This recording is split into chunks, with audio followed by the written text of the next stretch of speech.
In this exercise tutorial, I'm going to be showing you how to do a lateral reach on one leg. So, for example, if I'm going to be balancing on my right leg, lateral means to the side, so I'm going to be coming this way. If I was doing it on my left side, it'd be exactly the same. I'd be coming that way. So what we're going to do is we're going to put two things together, that forward reach and also a bend of the knees. I'm going to show you on a frontal and also on a side view of this exercise. So I'm going to be doing this on my left side, which means that I'm going to bring my right leg off the floor.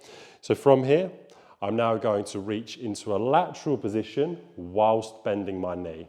So I'm going to bend my knee, lateral position, and back in.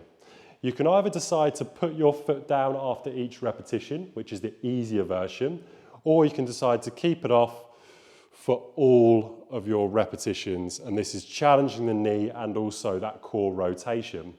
Now, if you was going to do the same on the other side, it would be right foot in contact with the floor, left foot comes off. From here, we do lateral reach and knee bend, and then we come back in. You would repeat that for your desired amount of sets and repetitions. If you were somebody that when you're doing that, you struggle with your balance, you might want to come side on, and you might want to have something like a wall next to you. So if you do lose your balance, you can straight away get contact with the wall, or maybe even you can do this, with one hand on the wall until you get better at it, and then start to go unaided. That's how to do a lateral reach on one leg.